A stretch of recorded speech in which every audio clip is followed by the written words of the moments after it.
¿Sí?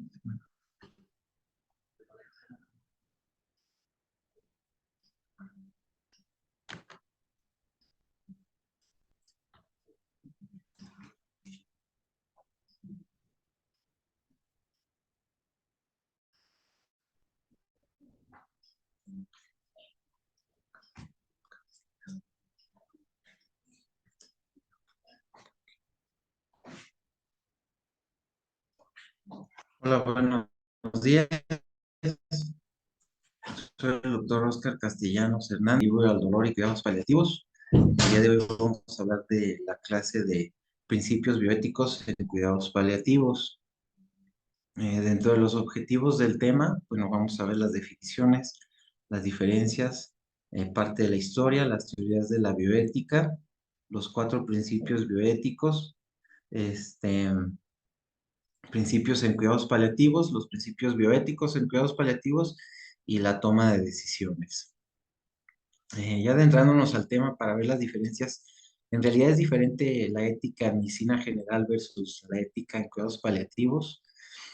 Pues en realidad no es diferente, los términos eh, que vemos aquí en pantalla pues son los mismos, ¿sí? La única diferencia es que a lo mejor hay otros retos al momento de atender a un paciente en sus últimos días o en situación de últimos días o en un programa de cuidados paliativos, ¿sí? Ya que estos pacientes en esas fases pues requieren de otras atenciones que habitualmente los médicos no estamos acostumbrados o no estamos muy familiarizados con ello. Para esto, bueno, vamos a dar definiciones de estos términos, como lo es la bioética, es la rama de la ética, que esta está dedicada a promover los principios para la conducta más apropiada del ser humano con seres vivos, así como el ambiente en el que pueden darse condiciones aceptables para la misma. Esto hablando de la bioética. Ahora viene lo que es la ética. Esto viene siendo, digamos así, como la parte teórica.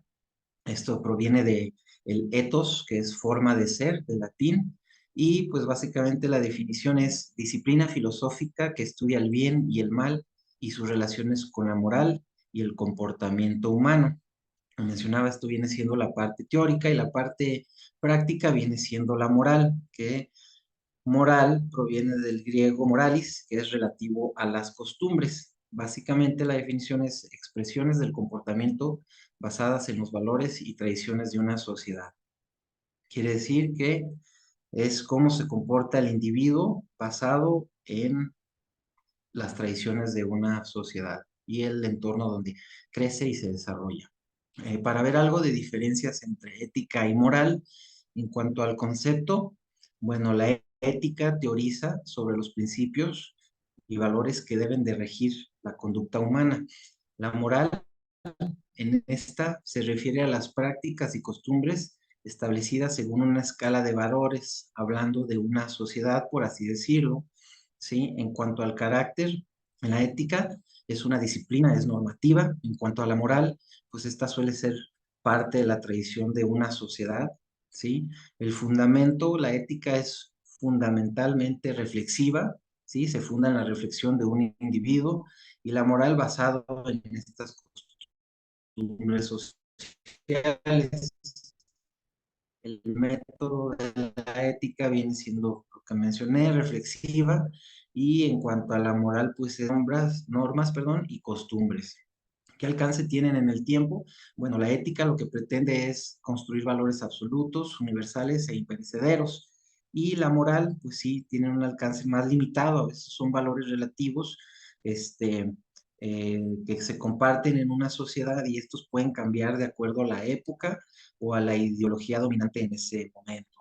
Diferencias en general, pues lo que mencionaba hace un momento, hay veces que los médicos somos formados en un plan académico, llevamos nuestra materia como tal de bioética, etcétera, pero a lo mejor no somos formados en el punto de saber qué hacer con los pacientes en planes de cuidados paliativos o en fases terminales. ¿Sí? La diferencia viene siendo que a veces no tenemos el adiestramiento o no hemos desarrollado las habilidades para tratar con el paciente en la fase terminal.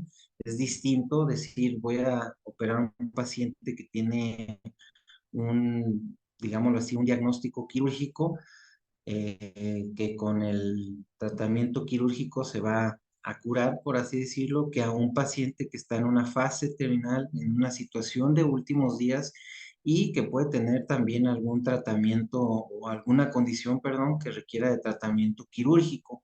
En este sentido, pues debemos de desarrollar una visión más global, ¿sí? Y valorar qué es, hacia dónde vamos y lo que necesita ese paciente en esa emergencia, pues suelen ser en este tipo de cuestiones. Un poco de historia, bueno, hablando del 1700, alguna situación, pues los castigos eran similares o digamos del mismo grado al acto que había cometido, que en ese tiempo se consideraba malo o que requería de algún castigo, ¿no? En después de 1753, 400 años antes de Cristo, pues se formó el juramento hipocrático. Después, en 1754, ya hubo propuestas normativas y de principios éticos en el ejercicio médico. Más adelante, este alemán Fritz Jarr publicó en la revista Cosmos la visión de la bioética, ¿sí? En cuanto al hombre, los animales y las plantas. También más adelante se creó el Internacional de Nuremberg en 1946. Después se creó el Código Internacional de la Asociación Médica Mundial en 1949. El tratado que todos conocemos de Ginebra y Helsinki en 1964. En el 68 pues fue creado el Código Internacional de Sydney y de la ONU. Un poquito más adelante, ya en 1970, el Código de Oslo. En México ya hubo institucionalización de la bioética, ¿sí? También se publicó este libro de la bioética, un puente hacia el futuro, en 1971, el Consejo Internacional de Europa en 1976, la creación del Código de Hawái Internacional. Este es muy importante porque aquí lo que se pautaba era que el paciente pues debería de tener en todo momento autonomía para decidir si se le aplicaba un tratamiento o no, o si se negaba a recibir el tratamiento. Ya después el informe de Belmont en 1979, que fue en el que se declararon los principios éticos básicos que conocemos, autonomía, beneficencia, no maleficencia y justicia. Vamos a hablar un poquito de ellos más adelante. En el 82 el Código Internacional de la OMS. Más adelante se creó la Comisión de Bioética, la Conbioética, en 1992. En el 95 se fundó la Academia Nacional Mexicana de Bioética. La UNESCO en el 2005 formuló la Declaración Universal de Bioética y de los Derechos Humanos. El SECOBE, sí, aquí fue el 20º aniversario de la Conbioética, y para el 2014, bueno, México fue sede de la 10ª Cumbre Global de las Misiones Nacionales de Bioética y el 12º Congreso Mundial de Bioética. Y bueno, básicamente eso para hablar un poquito de la línea del tiempo hasta estas fechas. Hablando de las teorías de la bioética, estas teorías se crearon pues para dar como guía y pautas sobre la toma de decisiones en el caso de los médicos, para guiarnos. Sí, está el utilitarismo, que lo que fundamenta es el mayor bien para el mayor número de personas. El universalismo, fundamenta que las decisiones deben de ser consideradas o debe de considerarse la opinión de la mayoría de las personas involucradas en el dilema ético. Esto ya sería pues el paciente, la familia el resto de los cuidadores que a lo mejor no son familiares directos. En el personalismo, el eje de todo debate es la persona y su cualidad de ser digna, mantener la dignidad del paciente en todo momento, y el principalismo, que viene siendo los cuatro acuerdos que vamos a mencionar ahorita en este momento. Eh, de ahí, bueno, sobre estas teorías, bueno, cada teoría ofrece un análisis de la moral desde una perspectiva diferente, con la finalidad de llegar a enumerar, por así decir, los dilemas éticos y tratar de buscar una resolución ética para cada uno de aquellos dilemas. Cada teoría tiene un método para aplicarse a estos conflictos morales que puedan presentarse. Busca que ordenemos nuestras ideas, que hagamos un análisis y críticas de las realidades sociales. También busca que tomemos decisiones y lleguemos a ese equilibrio entre los beneficios y los probables resultados al momento de tomar una decisión. Y sobre todo, pues, para que el médico tenga una base y pueda actuar. En cuanto a la teoría del principalismo, bueno, hablando de los cuatro principios del principalismo: la autonomía, que nos habla del paciente; la justicia de la sociedad; no maleficencia, abocado al personal de salud; y el de beneficencia. Este es un modelo para la toma de decisiones bioéticas. Lo que vamos a buscar es analizar los aspectos que estén implicados para tomar la decisión más adecuada, actuar con discreción, manteniendo siempre los límites, y al final, pues, enlistar las consideraciones éticas o los dilemas éticos y buscar la manera de resolverlos. Hablando del primero, que es la autonomía, vamos a buscar dar posibilidad al paciente de decidir sobre estudios a realizar y tratamientos durante el curso de su enfermedad. Vamos a buscar que todo aquel acto o aquella decisión intencional que se tome en cuenta sea comprendida por el paciente, sea comprendida por el resto de los familiares y sea comprendida de manera adecuada por el médico, ¿sí? Principalmente en este punto, que no haya ninguna influencia alterna, ¿sí? Que el paciente lo comprenda bien, que el paciente sea capaz de tomar esas decisiones, ¿sí? Y al final, que se respete lo que decida el paciente, ¿sí? Esto, aparte del paciente, digámoslo así, por los familiares, por los profesionales que estén involucrados o cualquier otra persona que esté involucrada al cuidado del paciente.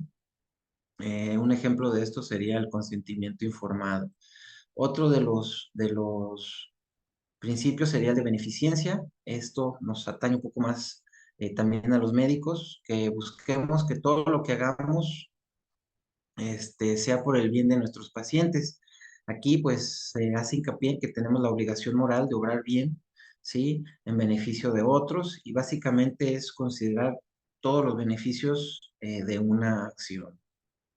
En el principio de no maleficencia, pues bueno, este principio fue establecido por Hipócrates. Este establece que está prohibido realizar un daño al paciente sin importar la magnitud de la enfermedad que ya posee. Todo aquel acto, digámoslo así, o decisión que tomemos, como ya lo vimos, debe de generar algún beneficio y buscar que no haya ninguna afectación directa hacia el paciente, ¿sí? Como puede ser en estos ejemplos que ponemos aquí en la pantalla. De ahí, bueno, el principio de justicia es dar a cada cual lo que le corresponde, ¿sí? Que siempre haya un equilibrio de carga y de beneficios en la distribución de recursos, ¿sí? Ofrecer información clara de los tratamientos, los costos, las camas hospitalarias, para llegar a un equilibrio entre la demanda y distribución de los recursos y los servicios. Aquí sería tomar en cuenta que a todos los pacientes se les ofrezcan las mismas oportunidades en cuanto a servicios, en cuanto a atención hospitalaria, los tratamientos, ¿sí? Básicamente todos los pacientes tienen derecho de acceder a los cuidados paliativos. Y por último, bueno, cambiando, enfocándonos a los principios de la atención paliativa, pues básicamente nuestro objetivo es mantener la calidad de vida. El objetivo primario es tener la calidad de vida mejor a partir del diagnóstico, ¿sí? Todos aquellos tratamientos que estén relacionados a dar confort al paciente ¿sí? Tomar en cuenta que la persona es un todo con sus implicaciones físicas, sociales, emocionales, psicológicas y religiosas, ¿sí? También tomar en cuenta la familia del paciente. Este, el paciente y la familia van a construir una unidad de trabajo y debemos de cubrir las necesidades de todo el conjunto. Hay veces que los pacientes se mantienen bien cuidados y esto es por los cuidadores principales, pero también hay veces que el paciente no se mantiene bien cuidado y esto puede ser por una red de apoyo deficiente o por mala comunicación. La intención es que veamos que se cubran todas las necesidades de esto, sí, básicamente dar el soporte y el confort al paciente. De ahí, bueno, nosotros nos vamos a enfocar en potenciar la autonomía personal, respetando todos los derechos del enfermo, ¿sí? Sus decisiones, ¿sí? Siempre proponer y dar información adecuada, que sea eficiente, que el paciente pueda comprender, que no sea traumática, buscar la manera de que nosotros cuando demos algún tipo de información le genere el menor impacto posible al paciente y siempre hablando con la verdad. También otro de los principios de la atención en los cuidados paliativos es que deberíamos de tener el servicio asistencial las 24 horas del día, un 24/7, ofrecer cuidados hasta el final de todos los procesos, ¿sí? Y pues ofrecer un trabajo multidisciplinario que puede ser por el personal de salud, puede ser también involucrando no solo a los médicos, sino trabajo social, personal de enfermería, ¿sí? Los voluntarios, eh, y a todos ellos, pues, que entiendan y estemos sensibilizados y comprendamos, pues, la filosofía de la atención en los cuidados paliativos. De ahí, bueno, está esta doctora, Paulina Taboada, es un médico internista con doctorados en filosofía, también es maestra de bioética y pues es editora de este libro de cuidados paliativos. Ella propone estos 6 principios de los cuidados paliativos. El primero es el principio de inviolabilidad de la vida humana. ¿Qué es esto? Que sobre todo momento nosotros vamos a respetar y a proponer que la toma de decisiones sea en pro de la vida. El número 2 es el principio de proporcionalidad terapéutica. Esto nos habla de que debemos de identificar tanto los médicos como el personal que esté involucrado en el caso, qué tratamientos a lo mejor ya salen de algo curativo, ¿sí? ¿Qué tratamientos serían ya extraordinarios y a lo mejor no van a llevar a ninguna cura o a mejorar un pronóstico en una enfermedad terminal o en una situación de últimos días? De ahí, bueno, viene el número 3, que es el principio de doble efecto en el manejo del dolor y la supresión de conciencia. Esto habla de que siempre que administremos algún medicamento, pues podemos tener otro efecto. En el caso de los sedantes, pues va a haber, por ejemplo, esta supresión de la conciencia, pero dejar en claro que esto no es algo malo, sino que en realidad es con un fin, el fin de dar confort, que el paciente esté tranquilo, que no tenga más sufrimiento, pero a lo mejor este doble efecto viene siendo esa supresión de la conciencia y que no fue, por así decirlo, el objetivo principal. En el caso de un síntoma refractario, pues queremos tratar el síntoma refractario, aliviarlo y a lo mejor en este sentido podemos tener un doble efecto. Entonces, sería ser claros y explicar a la familia, al paciente que este doble efecto no es con ningún mal. Después vendría siendo el principio de la veracidad. Esto, siempre hablar con la verdad, siempre ser lo más claro posible a la hora de indicar un tratamiento, a la hora de dar una noticia o algún informe. Después vendría el principio de prevención. Esto nos habla de que tratemos de prevenir a toda costa los síntomas, a toda costa esos efectos secundarios de los tratamientos. Y bueno, al final también es reconocer los efectos secundarios de algún tratamiento y ofrecer oportunidades o buscar en esa oportunidad el tratamiento adecuado. Y por último, el principio de no abandono. Aunque un paciente nos comente que a lo mejor no requiere ya de ciertos tratamientos o no está de acuerdo con que se le apliquen algunos tratamientos, pues este nos habla de que no por el hecho de que él no quiera recibir tal tratamiento, nuestro trabajo ahí haya terminado. Siempre hay algo más que hacer y todo enfocado a mejorar su calidad de vida, a dar confort, a darle tranquilidad y a paliar los síntomas que se estén presentando.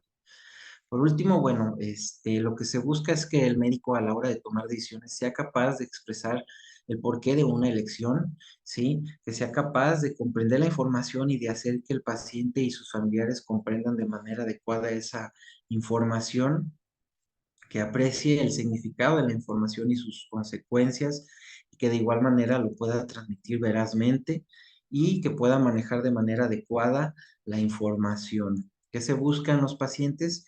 Que el paciente en cada momento mantenga su autonomía, ¿sí? Que él comprenda la decisión de un tratamiento o de no realizar algún tratamiento o de no proponerlo en base a la información que se tiene en ese momento, que el paciente también tiene el derecho de consultar a otros médicos en situaciones especiales, como pudiera ser algún neurólogo, algún psiquiatra, buscar segundas opiniones. Todo paciente tiene derecho a una segunda opinión y pues básicamente todo ser humano adulto y con mente sana tiene derecho a determinar qué se hará con su propio cuerpo.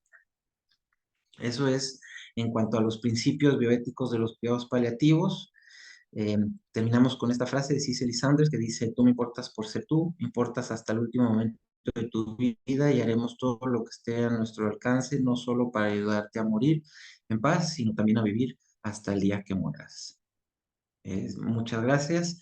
Si tienen alguna duda, estamos al pendiente para resolver todas sus dudas.